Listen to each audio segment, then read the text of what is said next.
ಕಡಿಮೆ ದರ ಮತ್ತು ಆರಾಮದಾಯಕ ಪ್ರಯಾಣಕ್ಕೆ ಹಿಂದೆ ಡೌನ್ಲೋಡ್ ಮಾಡಿಕೊಳ್ಳಿ 369cab.com.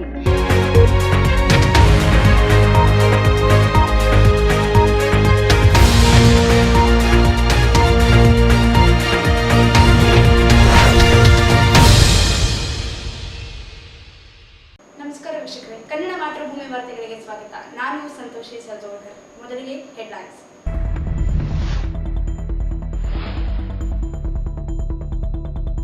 ಮೋದಿ ಒಬ್ಬ ದುರ್ಬಲ ಪ್ರಧಾನಿ, ಉಗ್ರಪ್ಪ ವಾಗ್ದಾಳಿ.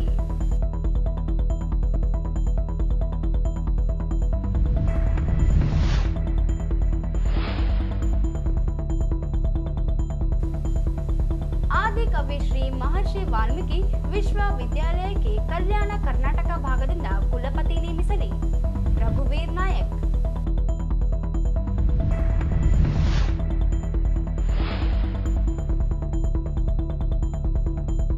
ಚಿನ್ನಾಭರಣ ಕಳವು 4 ಗಂಟೆಯಲ್ಲಿ ಪತ್ತೆ. 1.95 ಲಕ್ಷ ರೂಪಾಯಿ ಮೌಲ್ಯದ ಚಿನ್ನಾಭರಣ ಮಾಲೀಕರಿಗೆ ಹಸ್ತಾಂತರ.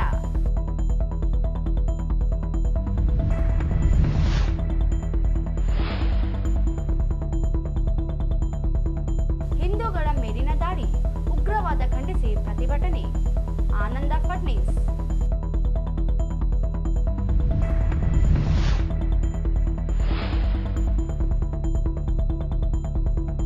ಶಾಸಕಿ ಕರೆಮ್ಮ ಪುತ್ರನಿಂದ ಗುಂಡಾವರ್ತನೆ, ಬಂಧನಕ್ಕೆ ಶ್ರೀದೇವಿ ನಾಯಕ್ ಆಗ್ರಹ.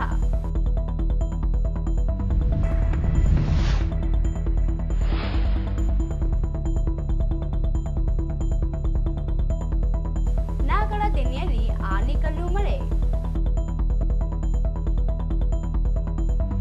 ವಾರ್ತೆಗಳ ವಿವರ. ರಾಷ್ಟ್ರ ರಾಜಕಾರಣ ಕವಲು ಹಾದಿಯಲ್ಲಿದ್ದು ದೇಶದ ಜನರನ್ನು ರಕ್ಷಣೆ ಮಾಡುವಲ್ಲಿ ಕೇಂದ್ರ ಸರ್ಕಾರ ವಿಫಲವಾಗಿದ್ದು, ಕೇಂದ್ರದ ರಕ್ಷಣಾ ವ್ಯವಸ್ಥೆ ಹಾಗೂ ಬೇಹುಗಾರಿಕೆಯ ವೈಫಲ್ಯದಿಂದಲೇ ಪಹಲ್ಗಾಮ್ನಲ್ಲಿ ಜನರು ಸಾವನ್ನಪ್ಪಿದ್ದು, ನರೇಂದ್ರ ಮೋದಿ ಅತ್ಯಂತ ದುರ್ಬಲ ಪ್ರಧಾನಮಂತ್ರಿಯಾಗಿದ್ದಾರೆ ಎಂದು ಕೆಪಿಸಿಸಿ ಉಪಾಧ್ಯಕ್ಷ ಹಾಗೂ ಮಾಜಿ ಸಂಸದ ವಿಎಸ್ ಉಗ್ರಪ್ಪ ವಾಗ್ದಾಳಿ ನಡೆಸಿದರು.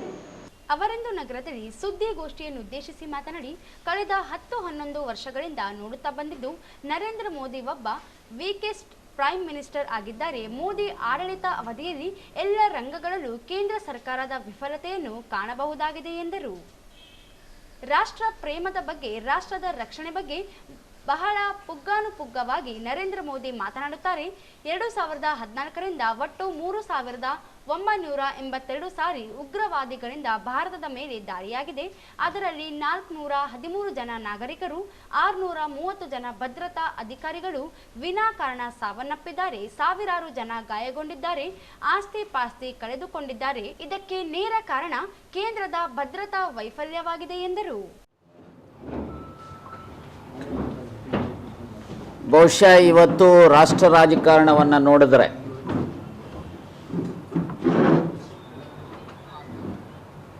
ಒಂದು ರೀತಿ ರಾಷ್ಟ್ರ ರಾಜಕಾರಣ ಒಂದು ರೀತಿ ಕವಲು ದಾರಿಯಲ್ಲಿದೆ.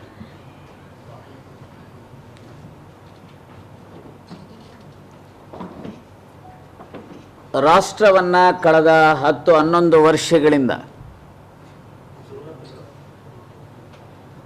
ನನ್ನ ದೃಷ್ಟಿನಲ್ಲಿ ಅತ್ಯಂತ ವೀಕೆಸ್ಟ್ ಪ್ರೈಮ್ ಮಿನಿಸ್ಟರ್, ನಾನೊಬ್ಬ ಮಾಜಿ ಸಂಸತ್ ಸದಸ್ಯನಾಗಿ ಎತ್ತರದಿಂದ ಬಲ್ಲೆ, ಅತ್ಯಂತ ದುರ್ಬಲ ಪ್ರಧಾನಿಗೆ ಇವತ್ತು ಈ ದೇಶವನ್ನು ಮುನ್ನಡೆಸ್ತಾ ಇದ್ದಾರೆ.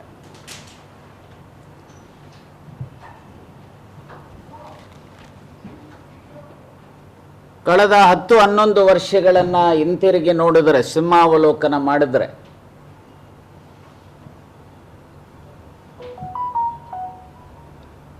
ಮೋದಿಯವರ ಆಡಳಿತದ ಅವಧಿಯಲ್ಲಿ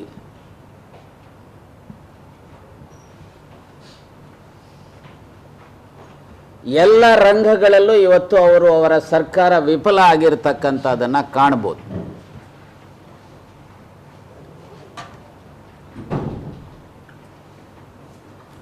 ನೋಡಿ, ಸನ್ಮಾನ್ಯ ಮೋದಿಯವರು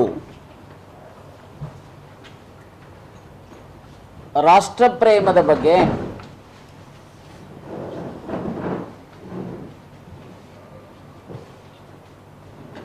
ರಾಷ್ಟ್ರದ ರಕ್ಷಣೆಯ ಬಗ್ಗೆ,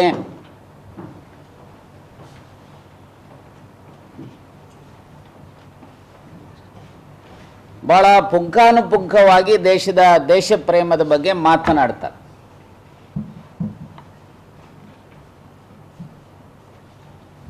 ಎರಡು 2014ರಿಂದ ಈ ದೇಶದ ಮೇಲೆ ಈ ಟೆರರಿಸ್ಟ್ ಅಟ್ಯಾಕ್ಸ್ 3982 ಸಾರಿ.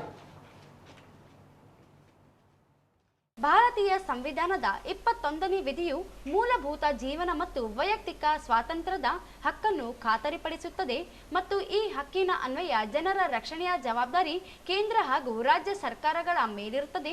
ಆದರೆ ಈ ಹಕ್ಕು ಕೇಂದ್ರ ಬಿಜೆಪಿ ಸರ್ಕಾರದ ಅವಧಿಯಲ್ಲಿ ಕಂಡುಬರುತ್ತಿಲ್ಲ ಎಂದು ತಿಳಿಸಿದರು. 2016ರಲ್ಲಿ ಆದ ಕಾಶ್ಮೀರದ ಊರಿ ಪಟ್ಟಣದ ಮೇಲಾದ ದಾಳಿಯಲ್ಲಿ 19 ಜನ ಸೈನಿಕರು ಸಾವನ್ನಪ್ಪಿದ್ದಾರೆ. 19ಕ್ಕೂ ಹೆಚ್ಚು ನಾಗರಿಕರು ಕೂಡ ಇದರಲ್ಲಿ ಗಾಯಗೊಂಡಿದ್ದರು. ಇದಲ್ಲದೆ ಬಾಲಕೋಟ ಪ್ರಕರಣ 2019ರಲ್ಲಿ ಪುಲ್ವಾಮಾ ದಾಳಿಯಲ್ಲಿ 40 ಜನ ಸಾವನ್ನಪ್ಪಿದರು. 200 ಕೆಜಿ RDX ಹೇಗೆ ಸಾಗಣೆ ಮಾಡಿರಬಹುದೆನ್ನುವುದು ಇಂದಿಗೂ ನಿಗೂಢವಾಗಿದೆ ಎಂದರು. ಇತ್ತೀಚೆಗೆ ಪಹಲ್ಗಾಮ್ನಲ್ಲಿ 2000ಕ್ಕೂ ಹೆಚ್ಚಿನ ಪ್ರವಾಸಿಗರು ಪ್ರವಾಸಕ್ಕೆಂದು ತೆರಳಿದ್ದಾಗ ಅಲ್ಲಿ ಉಗ್ರವಾದಿಗಳು ಏಕಾಏಕಿ ದಾಳಿ ನಡೆಸಿ 28 ಜನ ಕೊಲ್ಲುತ್ತಾರೆ. ಕರ್ನಾಟಕದ ಮಂಜುನಾಥ, ಭರತ ಭೂಷಣ, ಮಧುಸೂದನ ಕೂಡ ಸಾವನ್ನಪ್ಪುತ್ತಾರೆ. ಇದಕ್ಕೆ ಈ ಘಟನೆಗೆ ಕೇಂದ್ರ ಸರ್ಕಾರದ ಬೇಹುಗಾರಿಕೆ ಹಾಗೂ ಭದ್ರತಾ ವೈಫಲ್ಯವೇ ನೇರ ಕಾರಣವಾಗಿದೆ ಎಂದು ತಿಳಿಸಿದರು.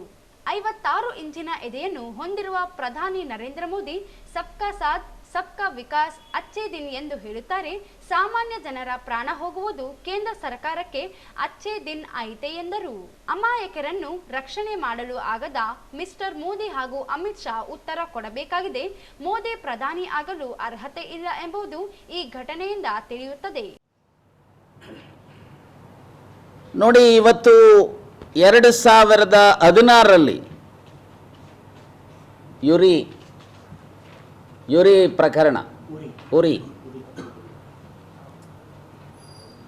19 ಜನ ಸಾವನ್ನಪ್ಪಿದ್ರು. ಸುಮಾರು 30ಕ್ಕೂ ಹೆಚ್ಚು ಜನ ಇಂಜುರೀಸ್ ಆಯಿತು. ಹಾಗೆ ಬಾಲ್ಕೋಟ್ ಪ್ರಕರಣ, ಹಾಗೆ 2019ರಲ್ಲಿ ಪುಲ್ವಾಮಾ ಸುಮಾರು 40 ಜನ ಸಾವನ್ನಪ್ಪಿದರು. ಆ ಪುಲ್ವಾಮಾ ಪ್ರಕರಣದಲ್ಲಿ ಸುಮಾರು 200 ಕೆಜಿ RDX ಹೇಗೆ ಸಾಗಾಣಿಕೆ ಮಾಡಿದ್ರು ಅನ್ನೋದು ಇವತ್ತಿಗೂ ಸಹ ನಿಗೂಢ. ಈಗ ಮೊನ್ನೆ ಪಹಲ್ಗಾಮ್, ಅನಂತನಾಗ್ ಜಿಲ್ಲೆ, ಅಲ್ಲಿ ಸುಮಾರು more than 2000 ಪಿಲಿಗ್ರಿಮೇಜಸ್ ಇವರಿದ್ದರು. more than 2000ಕ್ಕೂ ಹೆಚ್ಚು ಜನ ಪ್ರವಾಸಿಗರು. ಅಲ್ಲಿ ಟೆರರಿಸ್ಟು ಏಕದಮ್ ಫೈರ್ ಮಾಡಿ ಸುಮಾರು 28 ಜನರನ್ನ ಕೊಲ್ತಾರೆ. ನಮ್ಮ ಕರ್ನಾಟಕದವರು, ಶಿವಮೊಗ್ಗದವರು ಮಂಜುನಾಥ್ ರಾವ್. ದೇಶದ ರಕ್ಷಣೆ ವಿಚಾರದಲ್ಲಿ ಉಗ್ರಗಾಮಿಗಳ ವಿರುದ್ಧದ ಹೋರಾಟದಲ್ಲಿ ಹಾಗೂ ಜನರ ಹಿತರಕ್ಷಣೆಯಲ್ಲಿ ಕಾಂಗ್ರೆಸ್ ಪಕ್ಷ ದನಿ ಎತ್ತಲು ಹಾಗೂ ತ್ಯಾಗ ಬಲಿದಾನಕ್ಕೆ ಎಂದಿಗೂ ಸಿದ್ಧವಾಗಿರುತ್ತದೆ. ಸ್ವಾತಂತ್ರ್ಯ, ಸಾಮರಸ್ಯ, ಗಡಿಯ ರಕ್ಷಣೆ, 148 ಕೋಟಿ ಭಾರತೀಯರ ರಕ್ಷಣೆಗೆ ಕಾಂಗ್ರೆಸ್ ಸದಾ ಸಿದ್ಧವಿದೆ ಎಂದು ತಿಳಿಸಿದರು. ರಾಜ್ಯದಲ್ಲಿ ಬಿಜೆಪಿಯಿಂದ ಬೆಲೆ ಏರಿಕೆ ಖಂಡಿಸಿ ರಾಜ್ಯ ಸರ್ಕಾರದ ವಿರುದ್ಧ ಜನಾಕ್ರೋಶ ಯಾತ್ರೆ ಮಾಡುತ್ತಿದ್ದಾರೆ. ಆದರೆ ಅವರಿಗೆ ತಿಳಿದಿಲ್ಲ ಬೆಲೆ ಏರಿಕೆ ಮಾಡಿದ್ದು ತಮ್ಮದೇ ಕೇಂದ್ರ ಸರ್ಕಾರ ಎಂದು. ದೇಶದಲ್ಲಿ ನಿರುದ್ಯೋಗ, ಬಡತನ ಅತ್ಯಂತ ಹೆಚ್ಚಾಗಿ ಹೋಗಿದೆ.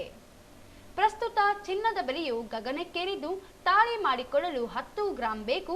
ಆಗ 26,000 ಇತ್ತು, ಈಗ 1 ಲಕ್ಷ ಆಗಿದೆ. ತಾಳಿಯ ಮಹತ್ವ ಅವರಿಗೆ ಗೊತ್ತಿರಲಿಕ್ಕಿಲ್ಲ.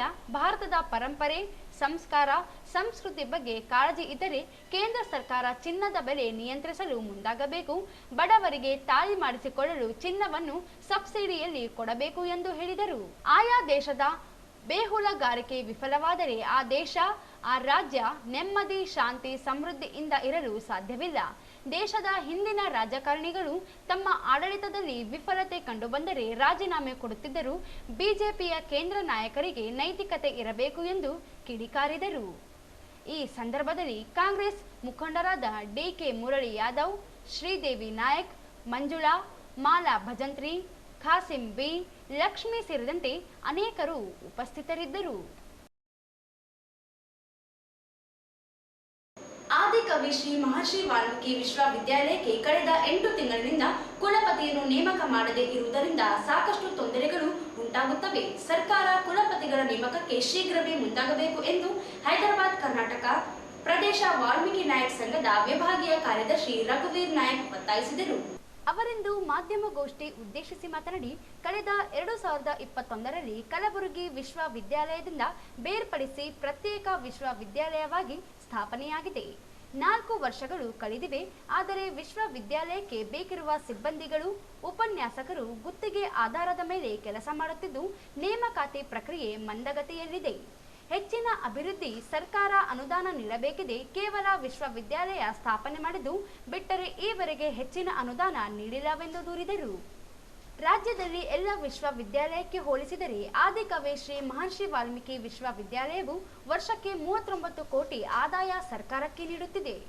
ಇದು ರಾಜ್ಯದಲ್ಲಿ ಹೆಚ್ಚು. ಆದರೂ ಸರ್ಕಾರ ನೇಮಕಾತಿ ಸೇರಿದಂತೆ ಅಭಿವೃದ್ಧಿಗೆ ಮಲತಾಯಿ ಧೋರಣೆ ಅನುಸರಿಸುತ್ತಿದೆ ಎಂದರು. ಗುಲ್ಬರ್ಗ ವಿಶ್ವವಿದ್ಯಾಲಯ ಎಲ್ಲೋ ಒಂದು ತನ್ನ ಘನತೆಯನ್ನು ಕಾಪಾಡಿಕೊಳ್ಳುವಲ್ಲಿ ವಿಫಲ ಆಯಿತು ಅಂತೇಳಿ ಪ್ರತ್ಯೇಕ ವಿಶ್ವವಿದ್ಯಾಲಯವನ್ನು ರಾಯಚೂರಿಗೆ ಮಂಜೂರು ಮಾಡಿತು. ಈ ಭಾಗ ಶೈಕ್ಷಣಿಕವಾಗಿ ನಿಜವಾಗ್ಲೂ ಹಿಂದುಳಿತು. ಈ ಭಾಗದ ಪ್ರತಿನಿಧಿಗಳು ಸಹ ಆಸಕ್ತಿಯಿಂದ ಶೈಕ್ಷಣಿಕವಾಗಿ ಮುಂದುವರಿಲಿ ಅಂತೇಳಿ ಪ್ರತ್ಯೇಕ ವಿಶ್ವವಿದ್ಯಾಲಯ ಆದರೆ ಹೋಗ್ಲಿಕ್ಕೆ ಬರಲಿಕ್ಕೆ ಎಲ್ಲದಕ್ಕೂ ಅನುಕೂಲ ಆಗುತ್ತೆ, ಈ ಭಾಗಕ್ಕೆ ಹೆಚ್ಚಿನ ಅನುಕೂಲ ಆಗುತ್ತೆ, ಜೊತೆಗೆ ಉನ್ನತ ವ್ಯಾಸಂಗಕ್ಕೆ ಅನುಕೂಲ ಆಗುತ್ತೆ ಅಂತೇಳಿ ವಿಶ್ವವಿದ್ಯಾಲಯ ಮಾಡಿದೆ. ಆದರೆ ವಿಶ್ವವಿದ್ಯಾಲಯ ಆದ ನಂತರ ಏನು ಅನುದಾನ ನೀಡುವಲ್ಲಿಯೂ ಸಹ ಜೊತೆಗೆ ನೇಮಕಾತಿ ಪ್ರಕ್ರಿಯೆ ಅತ್ಯಂತ ವಿಳಂಬ ಆಗ್ತಾ ಇದೆ. ಅದು ಬಹಳ ಮುಖ್ಯವಾಗಿ ಕುಲಪತಿಗಳ ನೇಮಕ ಏನಾಗಿದೆ, ಇಲ್ಲಿವರೆಗೂ ಅಕ್ಟೋಬರಲ್ಲಿ ಕುಲಪತಿಗಳ ಅವಧಿ ಮುಗಿದೋಯ್ತು. ಕಳೆದ ಅಕ್ಟೋಬರಲ್ಲಿ ಸುಮಾರು 8 ತಿಂಗಳಾಯಿತು ಇಲ್ಲಿವರೆಗೂ ಕುಲಪತಿಗಳ ನೇಮಕ ಆಗಿದೆ. ಅಂದರೆ ಇದರಿಂದ ಏನು ಗೊತ್ತಾಗುತ್ತೆ, ಕೇವಲ ಈ ಭಾಗಕ್ಕೆ ಹೆಸರು ಘೋಷಣೆಗಳು ಮಾಡಿದ್ರೆ ಆಯಿತು, ಯಾವುದೇ ಅನುದಾನಗಳು ಕೊಡೋದು ಬೇಕಾಗಿಲ್ಲ, ಯಾವುದೇ ನೇಮಕಾತಿಗಳು ಬೇಕಾಗಿಲ್ಲ. ಯಾಕಂತಂದ್ರೆ ಇಲ್ಲಿ ಸಾಕಷ್ಟು ಜನ ಆ ಒಂದು ಯೂನಿವರ್ಸಿಟಿಯಲ್ಲಿ ಗುತ್ತಿಗೆ ಆಧಾರದ ಮೇಲೆ ಕೆಲಸ ಮಾಡ್ತಾ ಇದ್ದಾರೆ ಲೆಕ್ಚರ್ಸ್ ಎಲ್ಲ. ಇವತ್ತಿಗೂ ಶಿಕ್ಷಕ ಮತ್ತು ಶಿಕ್ಷಕೇತರ ಕ್ಷೇತ್ರಗಳಲ್ಲಿ ನೀವು ಅನುದಾನ ಕೊಟ್ಟಾಗ ಏನಾಗುತ್ತೆ, ನೇಮಕಾತಿ ಪ್ರಕ್ರಿಯೆ ಸರಳವಾಗಿ ಆಗುತ್ತೆ, ಫೈನಾನ್ಸ್ ಅಪ್ರೂವಲ್ ಸಿಕ್ಕಾಗ ನೇಮಕಾತಿಗಳು ಫಾಸ್ಟ್ ಆಗಿ ಆಗುತ್ತೆ. ಅದ್ರ ಜೊತೆಗೆ ಕುಲಪತಿಗಳ ನೇಮಕ, ನೀವು ಕುಲಪತಿಗಳ ನೇಮಕ ಹೆಂಗ್ ಮಾಡ್ತೀರ ಅಂತಂದ್ರೆ ಯಾರು ದುಡ್ಡು ಕೊಟ್ಟಿರ್ತಾರೋ ಪ್ರತಿಷ್ಠಿತರಿರ್ತಾರೆ ಅವರಿಗೆ ನೇಮಕಾತಿ ಆಗ್ತದೆ. ಅವ್ರೇನ್ ಮಾಡ್ತಾರೆ, ದುಡ್ಡು ಸೇರಿರ್ತಾರೆ, ದುಡ್ಡು ಮಾಡ್ಕೊಂಡು ಹೋಗೋಕೆ ಬರ್ತಾರೆ. ನಮ್ಮ ಒತ್ತಾಯ ಏನಂದ್ರೆ ಕಲ್ಯಾಣ ಕರ್ನಾಟಕ ಭಾಗದನ್ನ ಸಮರ್ಥರನ್ನ ಆಯ್ಕೆ ಮಾಡ್ರಿ, ಯಾರು ಹರಹರಿದ್ದಾರೆ ಅವ್ರನ್ನ ಆಯ್ಕೆ ಮಾಡ್ರಿ. ಅದು ತ್ವರಿತಗತಿಯಲ್ಲಿ ಆಗಬೇಕು. ಯಾಕಂದ್ರೆ 8 ತಿಂಗಳಿಗೆ ಆಲ್ರೆಡಿ ಹೋಗಿದೆ, ಈ ಅವಧಿ ಮತ್ತೆ ವಾಪಸ್ ಬರೋದಿಲ್ಲ. ನೇಮಕಾತಿ ಪ್ರಕ್ರಿಯೆಯೂ ಸಹ ಸಾಕಷ್ಟು ವಿಳಂಬವಾಗ್ತಾ ಇದೆ. ಹಾಗಾಗಿ ಕೂಡಲೇ ಆದಿಕವಿ ಮಹರ್ಷಿ ವಾಲ್ಮೀಕಿ ವಿಶ್ವವಿದ್ಯಾಲಯಕ್ಕೆ ಕಲ್ಯಾಣ ಕರ್ನಾಟಕದ ಭಾಗದ ಸಮರ್ಥರನ್ನ ನೀವು ಕುಲಪತಿಗಳನ್ನಾಗಿ ನೇಮಕ ಮಾಡಬೇಕು. ಜೊತೆಗೆ ಏನು ಅನುದಾನ ನೀಡುವಲ್ಲಿ ಆಮೇಲೆ ನೇಮಕಾತಿಯಲ್ಲಿ ತ್ವರಿತಗತಿಯಲ್ಲಿ ಮಾಡಬೇಕು. ಯಾಕಂದ್ರೆ ಹೆಚ್ಚಿನ ಆದಾಯ ಬರ್ತಾ ಇರೋದೇ ರಾಯಚೂರು ವಿಶ್ವವಿದ್ಯಾಲಯದಿಂದ. ಸುಮಾರು ವರ್ಷಕ್ಕೆ 39 ಕೋಟಿ. ಕುಲಪತಿಗಳ ನೇಮಕ ವಿಚಾರದಲ್ಲಿ ಅರ್ಜಿ ಕರೆದು ಈ ಭಾಗದವರಿಗೆ ಆದ್ಯತೆ ನೀಡಬೇಕು. ಈ ಭಾಗದವರು ಸಾಕಷ್ಟು ಪರಿಣಿತರಾಗಿದ್ದಾರೆ, ಆದರೆ ಬೇರೆ ಭಾಗದವರನ್ನು ನೇಮಕ ಮಾಡುತ್ತಿರುವುದು ಸರಿಯಲ್ಲ. ಕುಲಪತಿಗಳ ನೇಮಕ ಮಾಡಲು ಸರ್ಕಾರ ಕೂಡಲೇ ಕ್ರಮ ವಹಿಸಬೇಕಿದೆ ಎಂದು ತಿಳಿಸಿದರು. ಆದಿಕವಿ ಶ್ರೀ ಮಹರ್ಷಿ ವಾಲ್ಮೀಕಿ ವಿಶ್ವವಿದ್ಯಾಲಯದ ಅಭಿವೃದ್ಧಿಗೆ ಸರ್ಕಾರ ಬದ್ಧತೆ ತೋರಿಸಬೇಕು. ಈ ಭಾಗದ ಶೈಕ್ಷಣಿಕ ಅಭಿವೃದ್ಧಿಗೆ ಹೆಚ್ಚಿನ ಅನುದಾನ ನೀಡಬೇಕು. ಈ ಭಾಗದವರನ್ನು ಕುಲಪತಿಗಳ ನೇಮಕ ಮಾಡಬೇಕು. ಬೋಧಕ ಬೋಧಕೇತರ ನೇಮಕಾತಿಗೆ ಮುಂದಾಗಬೇಕು ಎಂದು ತಿಳಿಸಿದರು. ಈ ಸಂದರ್ಭದಲ್ಲಿ ರಾಮಣ್ಣ ನಾಯಕ್, ರಾಚಣ್ಣ ನಾಯಕ್, ನರೇಂದ್ರ ನಾಯಕ್, ಬೋಳಬಂಡೆ ನಾಯಕ್, ರಾಮು ನಾಯಕ್ ಸೇರಿದಂತೆ ಅನೇಕರು ಇದ್ದರು. ಕಳೆದು ಹೋಗಿದ್ದ ಆಭರಣಗಳನ್ನು ಕೇವಲ 4 ಗಂಟೆಯಲ್ಲಿ ಸದರ್ ಬಜಾರ್ ಪೊಲೀಸ್ ಠಾಣೆಯ ಪೊಲೀಸರು ಪತ್ತೆ ಹಚ್ಚಿದ್ದು, ಪೊಲೀಸರ ಕಾರ್ಯಕ್ಕೆ ಜಿಲ್ಲಾ ಪೊಲೀಸ್ ವರಿಷ್ಠಾಧಿಕಾರಿ ಪುಟ್ಟಮಾದಯ್ಯ ಪ್ರಶಂಸೆ ವ್ಯಕ್ತಪಡಿಸಿ ಅಭಿನಂದಿಸಿದರು. ನಗರದ ಜಿಲ್ಲಾ ಪೊಲೀಸ್ ವರಿಷ್ಠಾಧಿಕಾರಿ ಕಚೇರಿಯಲ್ಲಿ ಮಾಧ್ಯಮಗೋಷ್ಠಿಯನ್ನು ಉದ್ದೇಶಿಸಿ ಮಾತನಾಡಿದರು. ನಗರದ ಸದಾರ್ ಬಜಾರ್ ಪೊಲೀಸ್ ಠಾಣೆ ವ್ಯಾಪ್ತಿಯಲ್ಲಿ ಘಟನೆ ನಡೆದಿತ್ತು. ಈ ಬಗ್ಗೆ ದೂರು ದಾಖಲಿಸಿಕೊಂಡು ಕಾರ್ಯಾಚರಣೆ ನಡೆಸಲಾಗಿತ್ತು. 4 ಗಂಟೆಗಳಲ್ಲಿ ಕಳೆದು ಹೋದ ಆಭರಣಗಳನ್ನು ಪೊಲೀಸರು ಪತ್ತೆ ಹಚ್ಚಿದ್ದಾರೆ. ಕಳೆದು ಹೋಗಿದ್ದ 1.95 ಲಕ್ಷ ಮೌಲ್ಯದ ಚಿನ್ನಾಭರಣಗಳನ್ನು ಇದೀಗ ಮಾಲೀಕರಿಗೆ ಒಪ್ಪಿಸಿದರು.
ಡೌನ್ ಮಾಡ್ಕೋಣ ನೀವು ಸ್ವಲ್ಪ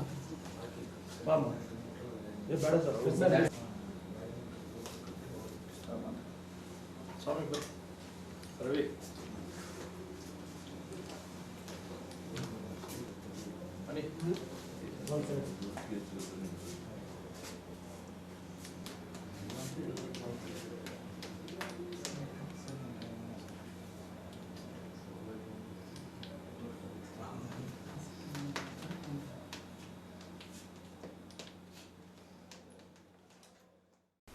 ಶಕ್ತಿನಗರದ ಕರಾಟೆ ಶಿಕ್ಷಕಿ ಲಕ್ಷ್ಮಿ ಎಂಬುವವರು ನಗರದ ಕೇಂದ್ರ ಬಸ್ ನಿಲ್ದಾಣದಿಂದ ತೀನ್ ಕಂದಿಲ್ಗೆ ಏಪ್ರಿಲ್ 22ರಂದು ಆಟೋದಲ್ಲಿ ಆಗಮಿಸಿದ್ದರು.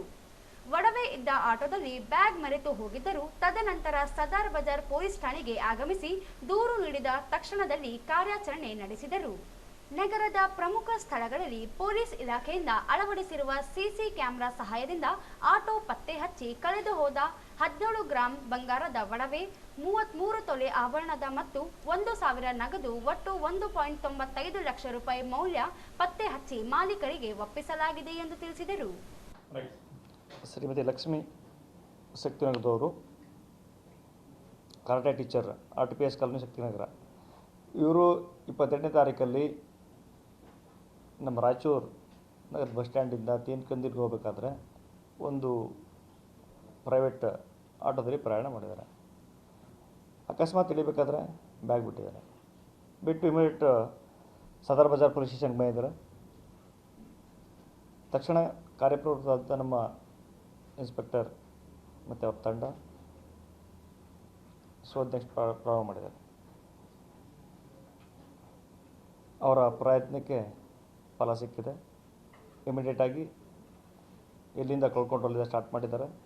ಮತ್ತು ಅಲ್ಲಲ್ಲಿ ಅವ್ರು ಸಿಕ್ಕಂಥ ಸೈಂಟಿಫಿಕ್ ಏಡ್ಸ್ ಮತ್ತು ಜನರು ವಿಚಾರಿಸಲಾಗಿ ಸೇಮ್ ವೆಹಿಕಲ್ ಅವ್ರಿಗೆ ಪತ್ತೆಯಾಗಿ ಮತ್ತು ಅವರು ಏನು ವಸ್ತುಗಳು ಕಳ್ಕೊಂಡಿದ್ರು, ಒಂದು ಒಟ್ಟು ಚಿನ್ನದ ಐಟಮ್ಗಳು 5, ಬೆಳ್ಳಿ ಐಟಮ್ಗಳು 330 ಗ್ರಾಮ್ ಮತ್ತು 1000 ಕ್ಯಾಶ್, ಇಷ್ಟು ಕೂಡ ಅವ್ರು ಹೆಂಗೆ ಕಳ್ಕೊಂಡಿದ್ರು ಹಂಗೇನೆ ಸಿಕ್ಕಿದೆ. ಇವತ್ತು ಹಂಗೇನೆ ಅವ್ರಿಗೆ ಹ್ಯಾಂಡ್ ಓವರ್ ಮಾಡಿದ್ವಿ. ಕಾರಣ ಸೈಂಟಿಫಿಕ್ ಏಡ್ ಅಂತ ಹೇಳಿದಲ್ಲ, ಅದೇ ಹೌದೌದು. ಅಲ್ಲೆಲ್ಲ ಪರಿಶೀಲನೆ ಮಾಡಿದಾಗ ಜನರು ಮತ್ತು ಅಲ್ಲಿ ಅಳವಡಿಸಿದಂತಹ ಕೆಲವೊಂದು ಕ್ಯಾಮ್ರಾಗಳು ಈ ವಿಚಾರದಲ್ಲಿ ನಮ್ಗೆ ಹೆಲ್ಪ್ ಮಾಡಿದ್ದಾರೆ. ತನಿಖೆಯಲ್ಲಿ ಮತ್ತೇನೊಂದು ಎನ್ಕ್ವೈರಿ ಆಗುತ್ತೆ, ಅದರಲ್ಲಿ ಹೇಳಿಸ್ತೇನೆ. ಹೌದು, ಅಂದರೆ ಸಿಟಿನಲ್ಲಿ ಸುಮಾರು ಕಡೆ ಡಿವೈಎಸ್ಪಿ ಶಾಂತವೀರ್, ಸದರ್ ಬಜಾರ್ ಪಿಐ ಉಮೇಶ್ ಕಾಂಬ್ಳೆ, ಅಪರಾಧ ವಿಭಾಗದ ಪಿಎಸ್ಐ ನರಸಮ್ಮ ಮತ್ತು ಸಿಬ್ಬಂದಿಗಳಾದ ವೆಂಕಟೇಶ್, ರವಿಕುಮಾರ್, ಶಿವಾನಂದ್ ರವರ ಕಾರ್ಯಕ್ಕೆ ಶ್ಲಾಘನೆ ವ್ಯಕ್ತಪಡಿಸಿ ಬಹುಮಾನ ಘೋಷಿಸಿದ್ದಾರೆ. ಇತ್ತೀಚೆಗೆ ಪಹಲ್ಗಾಮ್ನಲ್ಲಿ ಹಿಂದೂಗಳ ಮೇಲೆ ಆದ ದಾಳಿ ಹಾಗೂ ಉಗ್ರವಾದವನ್ನು ವಿರೋಧಿಸಿ ಹಿಂದೂ ಹಿತರಕ್ಷಣಾ ಸಮಿತಿಯಿಂದ ಏಪ್ರಿಲ್ 27ರಂದು ಸಂಜೆ 6 ಗಂಟೆಗೆ ನಗರದಲ್ಲಿ ಪ್ರತಿಭಟನಾ ಮೆರವಣಿಗೆಯನ್ನು ಹಮ್ಮಿಕೊಳ್ಳಲಾಗಿದೆ ಎಂದು ಸಮಿತಿಯ ಸಂಚಾಲಕ ಆನಂದ ತೀರ್ಥ ಫಡ್ನೀಸ್ ಹೇಳಿದರು.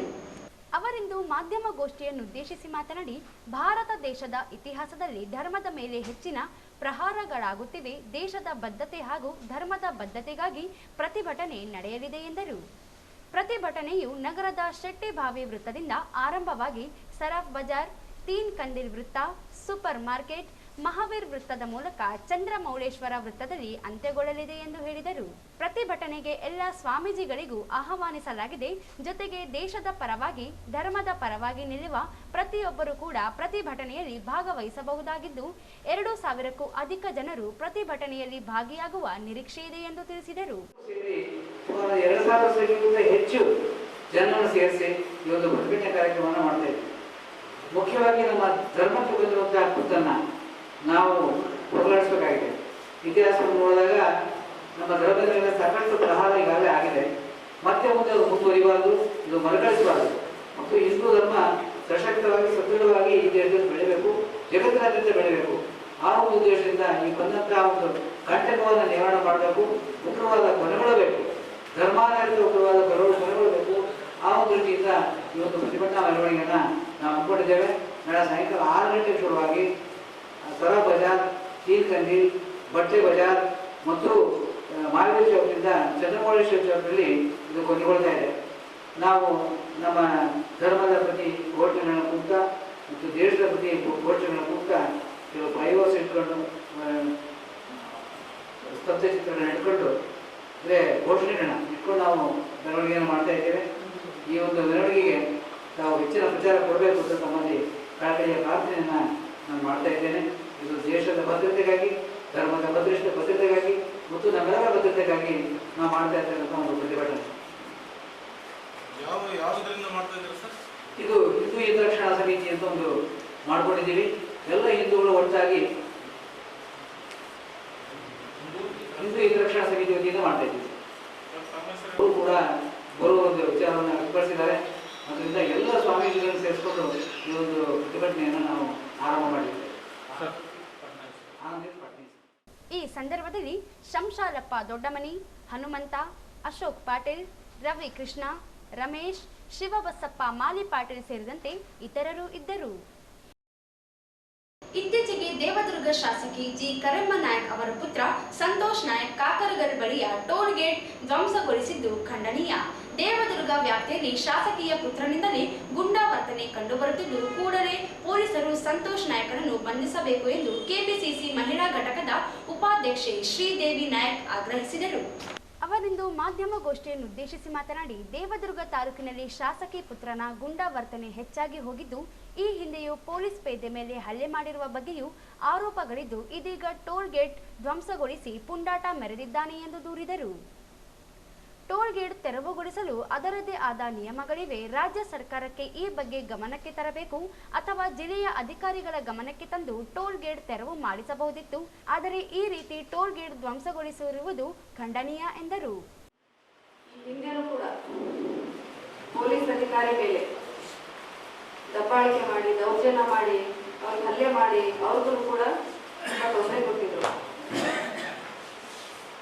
ಶಾಸಕರು ಶಾಂತಿ ರೀತಿಯಿಂದ ಈ ಒಂದು ಟೋಲ್ ಸಂಗ್ರಹ ಮಾಡ್ತಾ ಇರೋದನ್ನ ಸಂಬಂಧಪಟ್ಟ ಅಧಿಕಾರಿಗಳ ಗಮನಕ್ಕೆ ತಂದು, ಸಚಿವರ ಗಮನಕ್ಕೆ ತಂದು, ಮುಖ್ಯಮಂತ್ರಿ, ಉಪಮುಖ್ಯಮಂತ್ರಿ ಗಮನಕ್ಕೆ ತಂದು ಈ ಒಂದು ಟೋಲ್ ಸಂಗ್ರಹ ಮಾಡೋದನ್ನ ನಿಲ್ಲಿಸಬಹುದಾಗಿತ್ತು.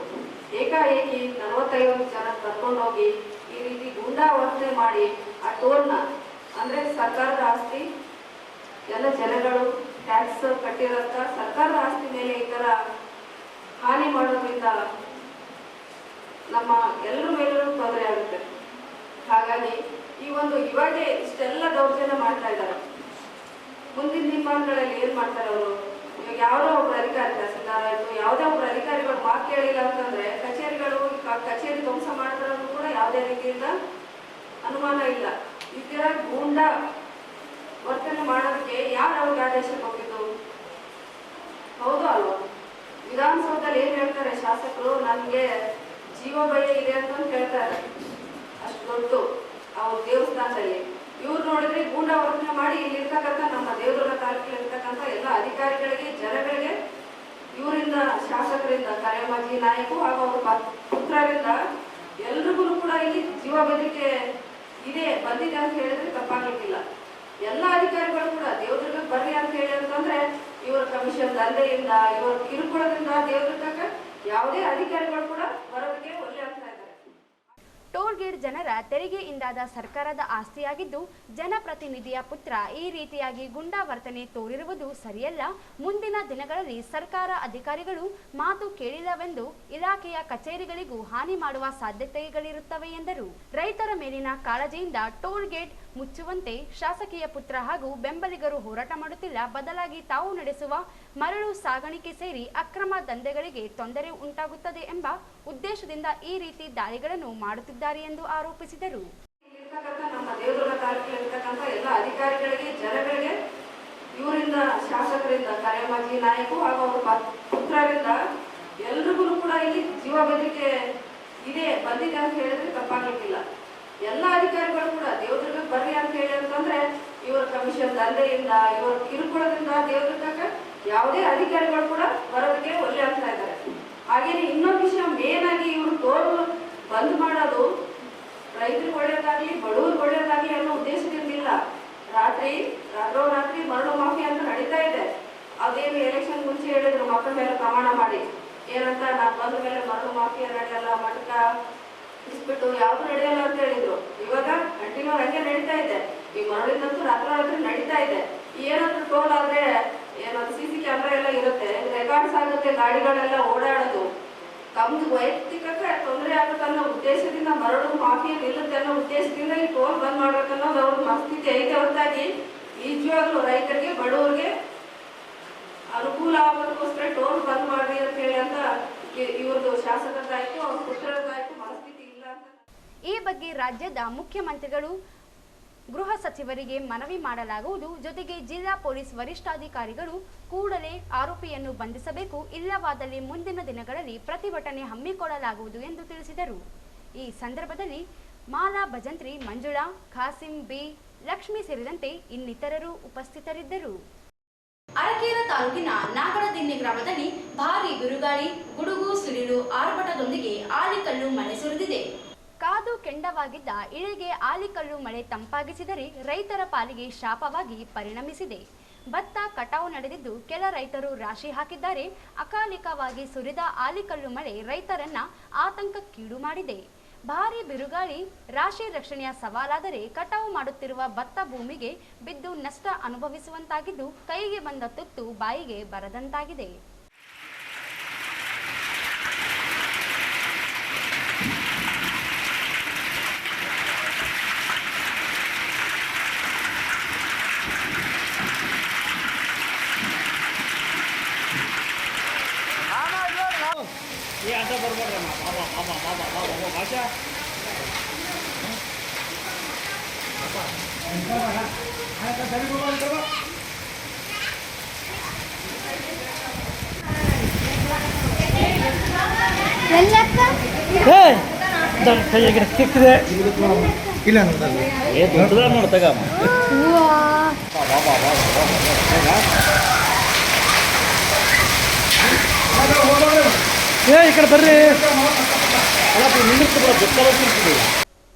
ಇನ್ನು ಮೆಣಸಿನಕಾಯಿ ಬೆಳೆದ ರೈತರ ಗೋಳು ಕೇಳುವಂತಿಲ್ಲ.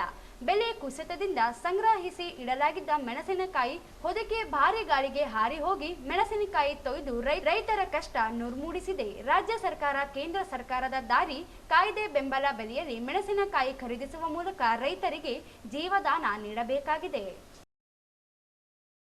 ಕೊನೆಯಲ್ಲಿ ಮತ್ತೊಮ್ಮೆ ಹೆಡ್ಲೈನ್ಸ್.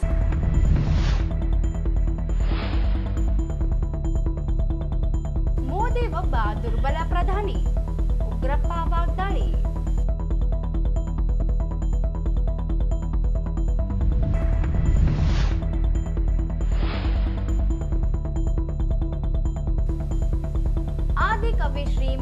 ವಾಲ್ಮೀಕಿ ವಿಶ್ವವಿದ್ಯಾಲಯಕ್ಕೆ ಕಲ್ಯಾಣ ಕರ್ನಾಟಕ ಭಾಗದಿಂದ ಕುಲಪತಿ ನೇಮಿಸಲಿ.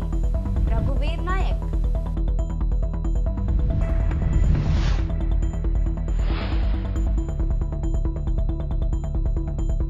ಚಿನ್ನಾಭರಣ ಕಳವು 4 ಗಂಟೆಯಲ್ಲಿ ಪತ್ತೆ. 1.95 ಲಕ್ಷ ರೂಪಾಯಿ ಮೌಲ್ಯದ ಚಿನ್ನಾಭರಣ ಮಾಲೀಕರಿಗೆ ಹಸ್ತಾಂತರ.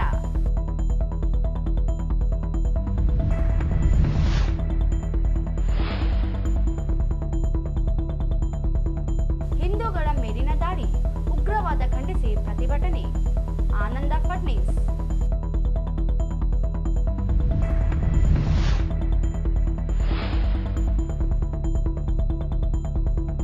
ಶಾಸಕಿ ಕರೆಮ್ಮ ಪುತ್ರನಿಂದ ಗೂಂಡಾವರ್ತನೆ, ಬಂಧನಕ್ಕೆ ಶ್ರೀದೇವಿ ನಾಯಕ್ ಆಗ್ರಹ.